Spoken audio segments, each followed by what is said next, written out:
Krithika Chandramouli is a software engineer at Meta who is full bottle on full stack and passionate about mentoring. Join us as we speak about Krithika's journey from biomedical to software engineering, paying it forward with mentorship, and going from having a love-hate relationship with running to completing a half marathon. I'm Michelle Ong, and this is Steam Powered.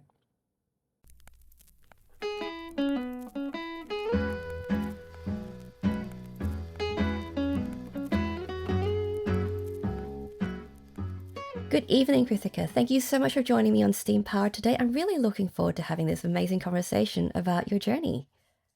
Thanks so much for having me, Michelle. It's amazing. So, you're currently a software engineer at Meta, but you started off in biomedical engineering, which is very awesome. But, what attracted you to biomed? You know, when I was selecting majors for my bachelor's degree, I wanted to really do something that no one else was doing and find the most niche area of study. And I thought, biomedical might actually be a really cool thing. It was actually a very interesting journey for me to go through that in my undergrad. And the way undergrad works in India is that you pick a major at the beginning of your 4 years and you stick with it for 4 years. And I thought, okay, if I know that I'm going to study further and get my postgraduate degree, which means these 4 years I can actually try this out and see if I really like it. And that's how I ended up in biomedical engineering. So, what did you think? I mean, because biomed is not a new space, but the engineering side of it and, the time that you were getting into it was getting into all the wearables and all that kind of tech. What did you think you would be able to do once you finished with those qualifications? Actually, at the time, I really felt like it gave me a lot of opportunities going forward because biomedical engineering is like this sweet spot between studying life sciences and medicine, and then also like the tech aspect of it. Because the course was essentially teaching us how to think about technology, software or hardware, in terms of its applications in health. It does qualify as a pre-medical course. So at the time, I mean, right now looking back, I feel like I made some really good decisions. I said to myself that I will do this course in biomedical engineering, and by the end of it, I'll know if I actually want to become a doctor and study medicine or just branch off into a completely different field in hardware or software technology.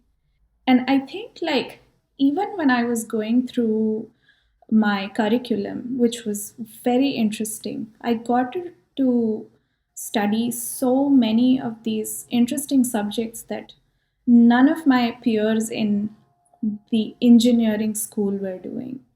Like, we got to do human anatomy and physiology, and my favorite, cardiology, along with some of these other mainstream tech topics like artificial intelligence and microprocessors, microcontrollers, or those type of things. It's such an amazing combination because the scope for that is huge. And even if you don't go through health tech route, like the background that you have in both gives you so many options to choose a path. And yeah, that's a really novel way of approaching, heading down this path, using it as a way to decide on the fork. Yeah, actually, so once I completed my degree in biomedical engineering, I came to UCLA to initially study bioengineering. That was the program that I was enrolled in, and I admit that it wasn't really for me. Actually, I would rephrase it and say that I found something that was more interesting at that Yeah. point in my journey.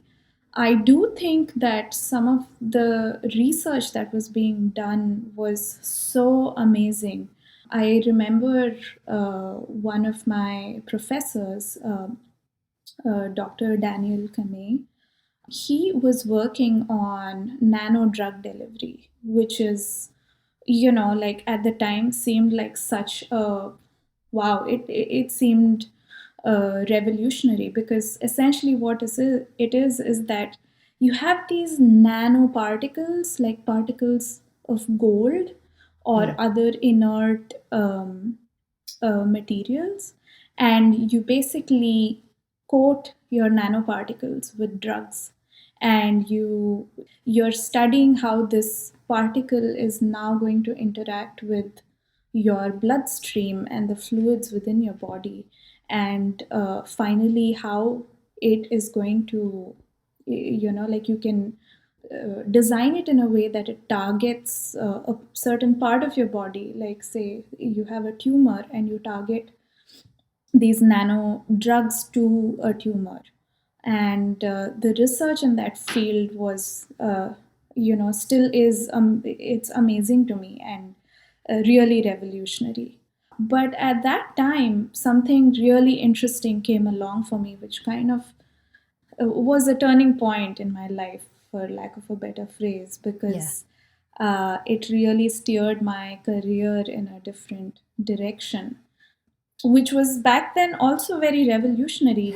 These days we have our Fitbits and our Apple Watches, and it's so mainstream, and it feels like these gadgets just blend into our everyday lives. But back then, this was actually being researched in a lab, where Mm. we would build models to detect activity. These sensors were big and clunky, and we'd wear them and do our experiments in the lab. It was really an interesting time. Yeah, absolutely. And yeah, I was researching that period again just to kind of get an idea of where we were at with that level of tech. And yeah, but it's so fascinating to think now about all of the kind of devices that we have in health tech to be able to help us monitor things and how much smaller and more portable and accessible they all are. And yeah, back then, when you look at the state of that kind of monitoring tech, they've got bits hanging out of you, or they're big and chunky things, and you've got connectors here and there and interfaces. But even then, like, even though everything was still cabled and corded, it's such a fascinating idea to be able to bridge that interface between tech and physiology. And I think it's still happening. This is what I find so interesting, that the human body is constantly giving out so many signals. Of course, like, we are able to record our heartbeat and our temperature, and oxygen levels, and detect activity, and really detect if you're walking or you're washing your hands. But the human body is giving out way more signals than that. Yeah. And there is so much we can understand and predict about the human body based on tapping these signals. And I am involved with a few folks who are doing that kind of research at Northwestern University. And I think it's just amazing, the direction that research can take. Yeah, it's there's so much there that you can do in so many different ways and capacities in yeah, just for technological advancement and, health advancement. Yeah, it's a very exciting field to be in. And that's what attracted you to computer science? It was just my good fortune and great timing that I had an opportunity to work in one such lab. Actually, I worked in two different labs. One was doing wearable technology, and they were working with accelerometers and really detecting human activity and movement. The other lab I was working in was doing something a little different. They were working on a little more like data analysis and statistical analysis. And the data specifically was crowdsourced labeling of Oh, medical images, which again is such an interesting space. The premise is you have all of these images of red blood cells, and what you're trying to detect is whether or not they're infected with the malaria parasite, and that shows up visually in these images of red blood cells. So they had this huge repo of images, and they mm-hmm. wanted to see if they can actually crowdsource these decisions instead of doing some sort of like manual labeling. They built a game around that. We built a game around that. It was it was called Biogames. It's a Yeah. pretty like generic name, but what they were trying to do is gamify this whole labeling of medical images, Mm-hmm. which can eventually then be used to train models that Yeah. can do this automatically. That's very cool. I like that because, yeah, it's definitely such an interesting way of being able to source that data to seed machine learning. And, at the same time, it's like human capture for medical stuff. It's cool. Yeah. It's awesome. So from that, like, what else did you learn about that process of crowdsourcing, I guess, medical labeling? There's so much that can be derived from that kind of data, and not just from looking at these raw labels. Of course you can look at image to label mapping, and there's a lot to learn from that, but there's also so much to learn about human behavior based on like the series of decisions that humans make when they are in like a timed game environment. And those patterns are also very interesting to look at. There's basically so much that you can learn. There is. Yeah, just the way that we use it interact, like human interactions stuff is always going to be fascinating because, you, depending on, your data source, it's also going to be about the way they think, where they come from, their kind of cultural background, their environment, and that affects the way that they use stuff. So, are there any particular insights you're able to share about some interesting observations from that? Like there aren't any specific conclusions that I can really talk Yeah, about, but I can definitely say that there's a lot to be learned from control tests like these and data that you get from them around how humans will behave with whatever task is presented in front of them. yeah, And that in itself is great research for how to build user interfaces that like your end users are interested in and engaged with. yeah, definitely. Especially because you're getting so many instances now where people are building learning interfaces, educational kind of, I guess, environments where you're teaching people to use software or use the software to learn other things. And, it's, yeah, a lot of the information will be so helpful in being able to inform how we can design learning interfaces going forward. It's very, very cool. I can see that, your journey is taking you all these very cool places and, heading down the comp sci route and, getting into software, we're kind of seeing where that's heading. But with your background in now med and now comp sci and software and all of these sorts of things, kind of where did you see that heading? It was really interesting at that point in my career where I was thinking about I have all this knowledge in the health sciences, and I'm also starting to really get warmed up to writing more software, writing more code, which by then I had really started to enjoy.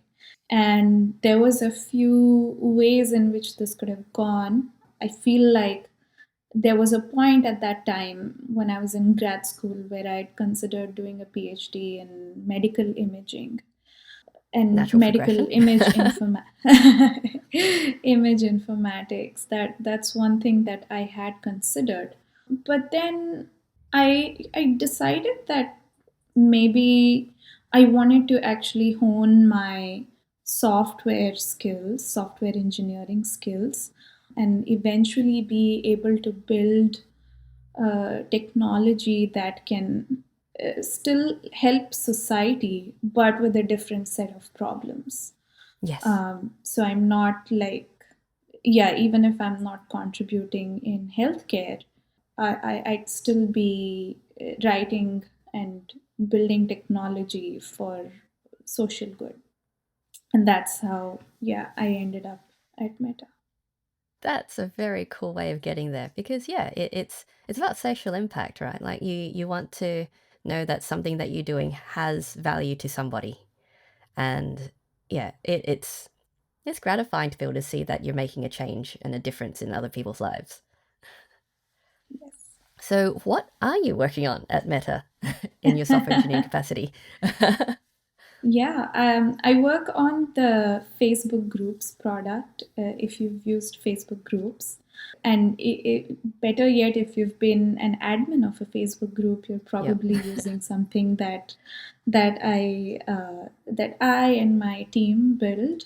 We build tools that group admins can use to moderate content in their groups, keep like curate content, keep the bad actors out, and really like maintain and foster the kind of communities that they're trying to build. Yeah, that is very cool. And yeah, it's such a I mean, a lot of people use Facebook in so many different ways, but yeah, absolutely. The group and community aspect, I think, is one of the best parts of social media, just because you're able to, bring all these people together with similar interests. And yeah, absolutely having to moderate all of that is a pain. My goodness. Because, it's like herding cats. So yeah, it's great that you're building all these tools and working on these things to help people create these amazing communities online. Personally, out of all the products, I do like Facebook groups. And this is by no means a brand plugin. I think any platform that can help build communities, not just Facebook, there's Discord, there's Reddit, and I'm a part of so many of these platforms. And especially now, ever since COVID, we've all Mm, just been so isolated that this is our only window to being a part of a community that we care about. yeah. And it's, I feel like now it's become more relevant than it has ever been. Yes, completely agree. And just from the start of, when everyone had to start isolating, you can see that so many more of these types of community things have popped up. And there's been so much focus. Like the social trend has been about community and connection. And that makes all of these platforms that provide an ability to create safe spaces for these communities and for people to be able to connect with each other in, you know, another way that they wouldn't be able to otherwise is, yeah, absolutely so important. Yeah, I totally agree. One great example is of a group that is it's based on the neighborhood where I live Oh, cool. in California, and it's called a Buy Nothing group. Yes. If you've heard of these, then you know that it's just one big group where all people from your neighborhood are on it, and they're usually like the traditional use of these groups was to exchange things. You want to give something away, or you're looking for something. But in times of crises, I've I've seen these groups, like filled with so much support for Mm, your immediate community, even if you're not able to meet and yes. not able to interact in person. People are just so willing to come forward and provide any kind of support, even if it's emotional or if it's logistical support. Yeah. And that's it's just a testament to how communities are going to be important no matter how much we advance in technology. I think the human aspect of it is going to be essential always. Yes. Like it's the only thing that's going to keep us going, basically. Yeah, I love the Buy Nothing group. Like that movement is such an amazing idea because, it stemmed with the whole anti, you know, Black Friday sales thing, trying to reduce waste, getting people to kind of pass on stuff they don't need anymore that's still usable and that just doesn't meet their needs. But yeah, definitely during COVID, when the exchanges were a bit more difficult to have, you had people granting gift of time, and as you said, gift of logistics. So someone needs medicine, so they can help deliver them, and it's such a great way of being able to get to know your community and share with your community, and yeah, reduce all this fast fashion, fast retail waste. And yeah, it's such a good way of doing it because you know that it's a group of people who are like minded, who are prepared to give of themselves. It's very cool. Okay, so moving from that, as well as all of your software interests, you're also very passionate about mentoring and career development. So, why is that aspect important to you? Mentoring has been so important in my own career development. And, like everything that I am today, I can really say with a lot of confidence that it is because I've had such good mentors, such great guides who have really been very generous with their feedback, with their advice, with sharing their own experiences. Yeah, and I just feel like I need to pay it forward. And hopefully, I've learned a thing or two from some really good managers and mentors that I've had. And I've also seen people around me who struggle to get that kind of guidance, and I've Mm. just been lucky. So I want to. I'm very passionate about paying that forward in any form. And that is such an important thing because people say you always have valuable mentors, and you can always get a lot of good help and guidance and from that. But for a lot of people, it's like, where how do I find a mentor? What is a mentor? You know, this person who I work with, or who is my boss, or is my manager, or is my supervisor, are they my mentor? Like, and it's sometimes hard for people to articulate what kind of relationship that is, and whether it's something they have to actively cultivate. So, you know, having felt that you've had all these mentors, are they just people you've interacted with in the past? Have they been incidental in their relationship as a mentor, or have you actively sought them out and, created these sorts of direct mentor-mentee relationships with them? Some of them have just been kind of been there in my circles, in the form of managers or other supervisors who are, naturally at that level in their career where they have great advice. They've had great advice for me. But some of these mentors I've had have also been my peers. From working with them, I knew that there's a lot that I could learn from them. Yeah. And at that point, it's me seeking them out as my Mm. mentors. It's worked best when someone I look up to, and but if they're a peer or not in my direct line of management, in the sense they're not assigned to me formally or they're not my manager, they're just someone who I think are great individuals.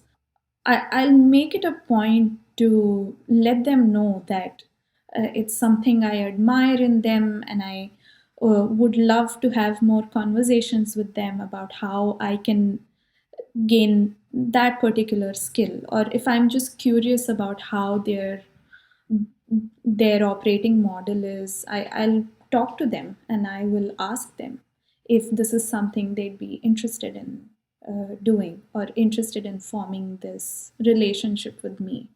Yeah. And people have been very honest. If they don't have the bandwidth, if they're busy with something else in their lives or their careers, they will let me know. More often than not, I've been lucky wherein these peers of mine, they've reciprocated, and they've been very kind with uh, giving me, or yeah, imparting their wisdom to me. I think that's one thing that we often forget as well, that mentoring isn't always about having a negotiated kind of formalized agreement, and it doesn't have to be with in a form of a hierarchy. Because yes, absolutely, you're going to have peers and colleagues and friends even who are on a different trajectory from you, who will have experiences which you value as part of your own journey. And yeah, it's just, just opening up that kind of conversation and saying, I'd love to ask you something, about this. If, you know, I'd like to be able to understand how you got to this stage in your life, or, kind of stuff. And it doesn't have to be a long-term kind of engagement. It could just be, I just want a coffee, I want to have a chat and ask you a few things. Absolutely. I think the easiest thing to do is to just ask. Yeah. It's so simple, and it always works. Absolutely. Because, yeah, you don't know if you don't ask. So, with your own mentoring, I mean, because, this is part of a thing that you like to engage with in your community for paying forward, based on what you said, clearly, like, it's going to be something that's a bit more organic. But do you also do this through any organizations?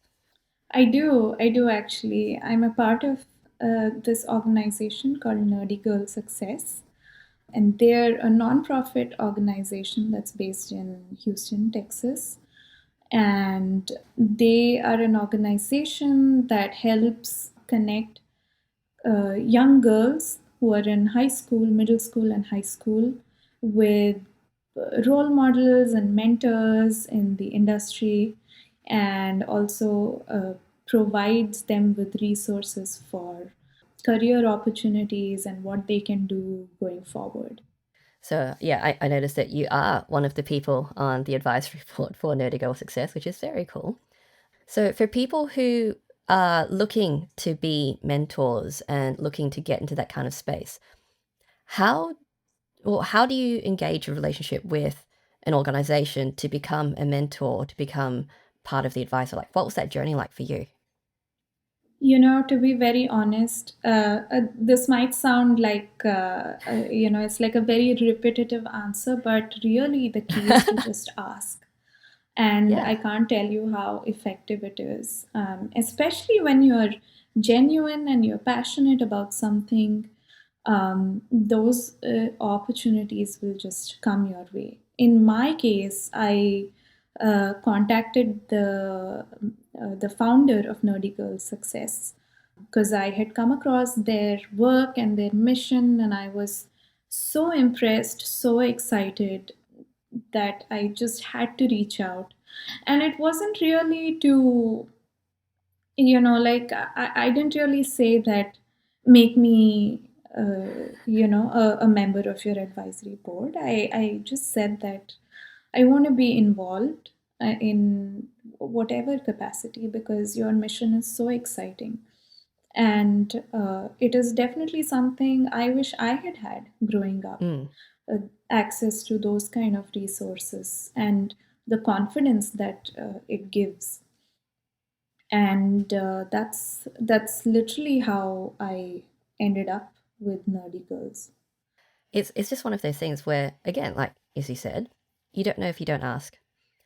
But it's also, if you find a group that you're really passionate about, whose mission is something that really resonates with you don't lose anything by approaching them and just opening up a conversation, just saying, I'd love to know more. I'd like to hear more of what you do, and without having to worry about a commitment or an obligation in any way.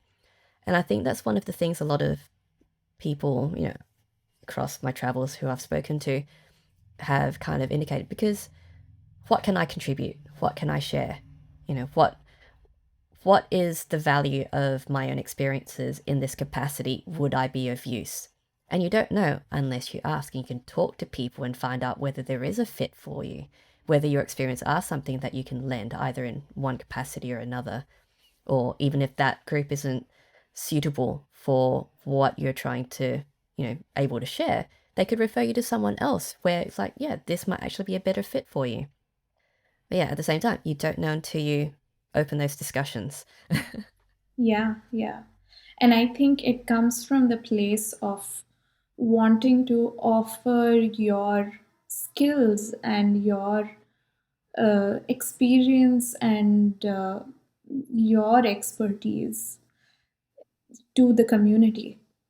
It just comes from the place of saying that, well, I'm someone who's in the tech industry, and I'm someone that has been seeing a lot of young women grow in their careers.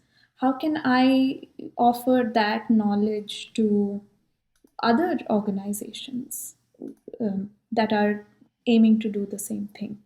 Yeah, it's trying to say this is my experience, and it doesn't matter if my experience is not someone else's experience. It's still my experience, and that still has value to somebody.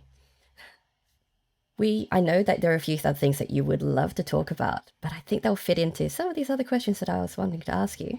So we might get on with that. So, what hobby interest do you have that is most unrelated to your field of work? Thank you so much for asking that. um, because it's a hobby I picked up recently and I've been most excited about. I recently started running, Ooh, and I recently finished a half marathon oh in San gosh, Francisco. that's awesome. It was a very interesting experience, and I think I learned so many things about myself, about just like picking up a new skill or task and seeing it to completion. There were so many life lessons that I learned from training for the half marathon. That's very And cool. I by no means do I don't know if I can call myself a runner yet. I have been running for I think the uh, fact you've done a half marathon suggests you are. I okay, I will take that. I will take that. If Michelle, you say so. Um, but really, I used to have a love-hate relationship with running, and as I've heard from a lot of my friends also, because it's very hard to get started, Mm, and the beginning is quite difficult. When I started training for the half marathon, I would go out running on my weekly short runs, and I would feel like, oh my god, this is killing me. Why did I even sign up for this? What was I thinking? But with consistency, it just gets infinitely better. And then I started enjoying it, and I started looking forward to my runs and to my training. And eventually, the 13 miles that I ran, the only way I can describe it is that I had a great time. I yeah, enjoyed it. that's cool. And it's one of those activities where people say that you just enter flow state and everything just kind of falls into place. But, getting to the point where you can actually get into flow state for running is sometimes quite the challenge. It's true, and I think there is a threshold that you have to cross. And I noticed that it's a reflection of so many other things that we do in life, Mm, where it's, like once you cross a certain threshold, you really start to appreciate what it is, and what it brings into your life. But until you reach that point, you have to keep persevering. yeah, absolutely. So, after having a love-hate relationship with running, why were you motivated to do a half marathon like that? That's quite the jump. I really have to thank my personal trainer for this. I work with a very wonderful individual who has been on this journey with me in helping me build physical strength. And I used to tell her sometimes when I go running that, yeah, I went running. It was difficult, but I did it. And she said that, set a goal for yourself. Do a half marathon. Give yourself about 15, 16 weeks of training and then do it. And I, I, I thought about it. I was like, okay, it sounds scary. It does sound like a big thing to do, but I might feel good if I actually did it. Yeah, So then I just signed up for one, and you're I told committed her now. that I committed, and she was like, "Wow, you did it! Okay, I'm so excited. We can now start training." And that's how we started. I started training, and then I had a lot of support from my trainer, and she really helped me go through the highs and lows of training. Yeah. And that's a great way of doing it as well because yeah, if you don't have an objective, then there's no reason why you should keep going, and it's just so easy to stop because what's the point? But yeah, committing to the marathon, and 16 weeks is not, it's actually not that long. Like it, if you're setting a goal to figure out whether something will work for you, that's not too long a time to actually get a result to figure out whether it's something that you want to continue with. So that's very reasonable. Yeah. Yeah, it wasn't too bad, but now that it's over, I actually miss doing my long runs. And nothing's really stopping me, Yeah. but but I'm also like trying to pace it so that I feel good when I sign up for the next one. Excellent. So you're going to try a full marathon or keep going with halves for a little while? I think 13 miles is a good enough distance. I don't know if I'm mentally there yet to run Yeah, 26 miles, but I do feel like I'm mentally there to run 13 miles again. that is very cool. Like that, it's also such a good revelation for yourself to do it and go, actually, I could do it again. Yeah, yeah, that was surprising to me also, because I didn't know how I would feel at the end of it. I didn't know if I'm gonna be exhausted or I don't know if I'd hate it, but I did it and I was like, okay, that was enjoyable. Maybe I'll do it again. That is very cool. I love that. Cool. And which childhood book holds the strongest memories for you? So this isn't a book that I read in my childhood. I Hmm. was a young adult when I read it. It's called A Thousand Splendid Suns by Khaled Hosseini. It's just the story, it's set in Afghanistan, and it's a story of two women who are different in social status, but they are somehow tied together by their struggles, which come from being a woman in that society.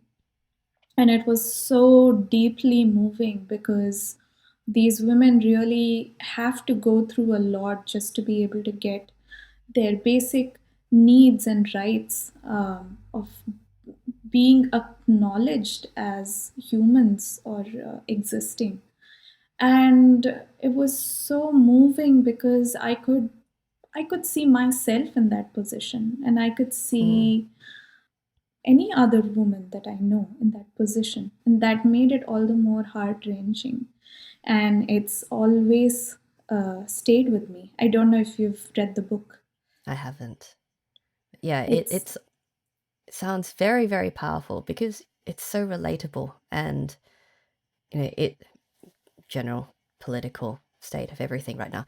But it does make you think about how possible these things that have happened before can happen again. And, you know, yes, it makes you reflect a lot on the state of things and what needs to change and, you know, where you fit in all of it.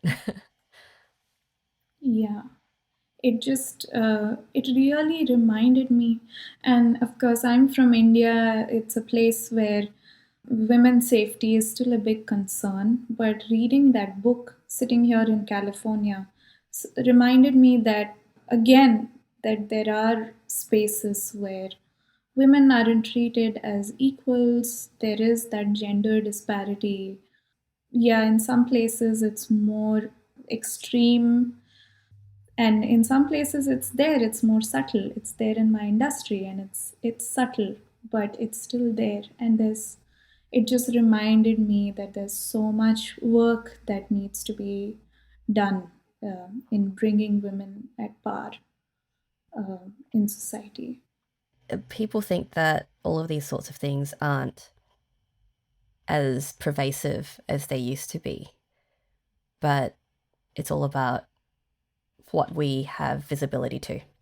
Yeah, I was recently informed about this article on Rest of World, an online publication, and this journalist was researching into, the headline is The Enduring Sexism of India's Tech Industry. You can see all of that stuff kind of happening everywhere, and it's just extremely condensed in that space, especially because of the high percentage of women in tech in India, and they're just having to face it all the time. And yeah, it's stuff that really, really needs to be brought to light a little bit more. I This is again one thing I'm really passionate about, and I'm hoping that at some point in my career I'm able to use my voice to address issues like these, because I find myself oftentimes in spaces where women are still a minority.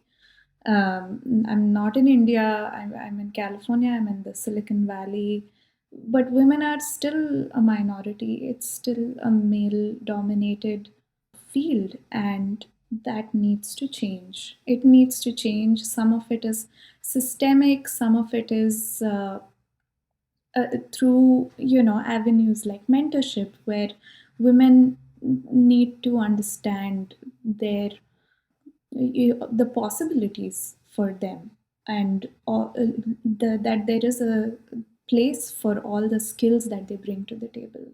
Yeah, making sure that they know that they have a place for their skill set, that they have a voice to share, and that they can, lend their experiences in all capacities to all of these industries and all these fields. Yeah, lots of systemic problems to start working on. Let's get it done. Yeah. Yeah, so this seems to be a really good way to lead into the last question, which is, what advice would you give to someone who'd like to get into what you do, and what advice should they ignore?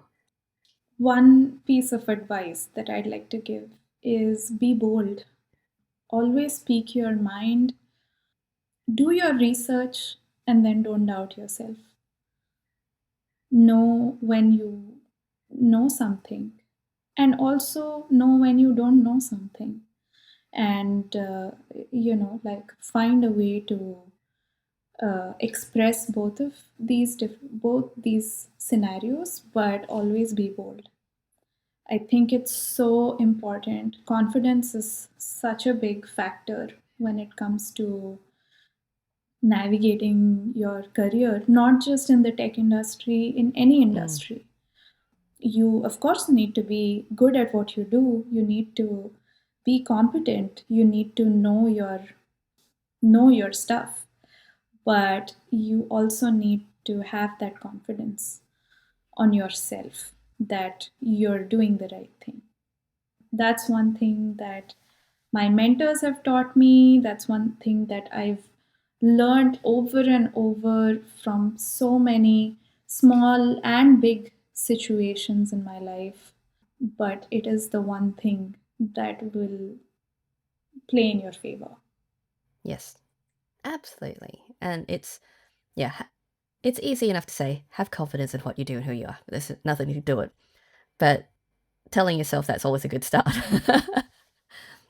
Yeah, it's yeah, just trying to get and always question yourself, like not in terms of your ability, but is this where you want to be? Is this who you are? Is this authentic to your objectives and your goals and what you desire in your life? And yeah, one thing that comes up as well is, check in with yourself from time to time to make sure that you're still on track for where you want to be. Yeah, all of these very good bits of advice. I'm not, like I want to be honest and candid about one thing that I used to do at one point in my career. Yeah, like now looking back, it was such a powerful realization. So as I mentioned, I've always been in teams where, women are the minority.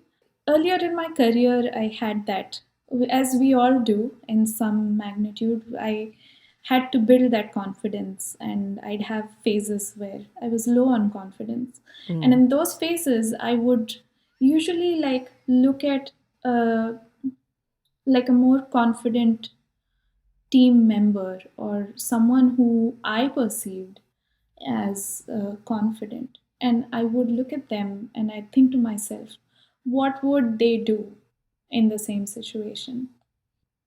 And realize that I also had it. Oops, sorry. I also had it in me. Yeah, so learning to identify your own strengths. Like you said, checking in with yourself to see how you're tracking and what you're learning is all very important. And yeah, that's such a powerful thing to realize as well. That yes, absolutely, like seeing values and qualities in other people and thinking, actually, yes, I might have that too. That's okay. Exactly. Yeah, yeah. It's yeah, it's one of those things where like you don't, unless you actually take some time to reflect, you kind of lose sight of what it is that you do have in yourself that's just as valuable as what someone else does. Yeah, and sometimes you have to be a little more intentional about it. Like you have to Yeah. really ask yourself the hard questions. You have to maybe, depending on how it is that you communicate with yourself, you have to maybe do a writing exercise or actually like go through replay events in your career and see what you've learned from them, and every now and then regroup and gather all these valuable lessons that you've learned so that they don't just get lost. And the strength that you get from your journey isn't just something it's not an afterthought, it's something that you are intentionally bringing with you every day wherever you go. It's very, very important. And as you said with the writing exercise, one thing that I am always surprised about is when I have to update my resume and have to go through and, review what I've done in my career. It's like, oh, I did do that, didn't I? See, that's what I'm talking about. Yeah, and it's those little things because you're so buried in it that you forget what you've done and what you can accomplish and what you have accomplished. And it gives you so much perspective in your past to lead to your future. So Right. yeah, definitely. Yeah, it's just one of those things. You gotta reflect. You gotta take stock and be intentional about it. And any advice that they should ignore. I don't know if anyone's ever going to tell you that you can't do anything, but if someone tells you that it's not your cup of tea, it's not something that you should be aiming to do it anyway. There are a lot of naysayers out there. I've seen it personally for no good reason, really. But yeah, your eyes should always be on the goal.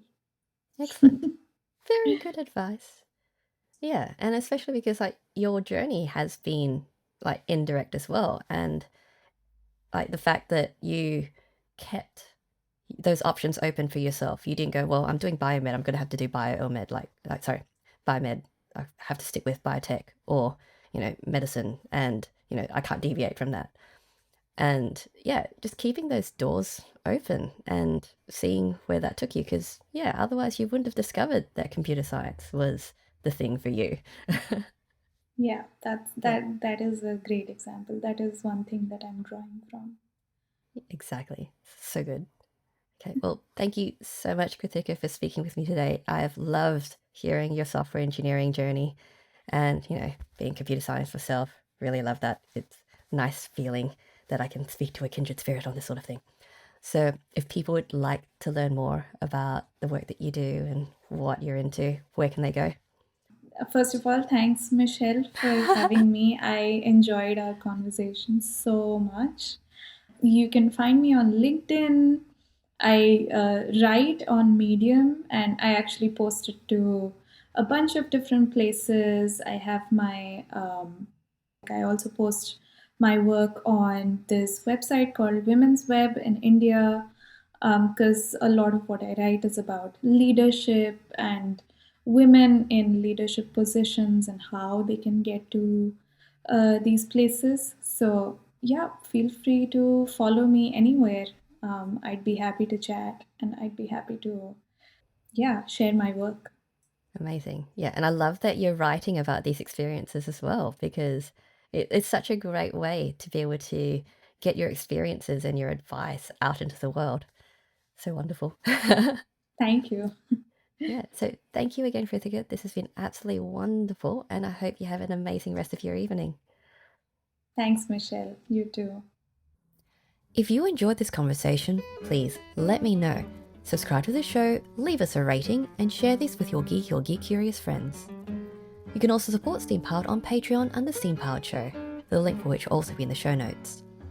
Thanks for tuning in, and we'll see you next time.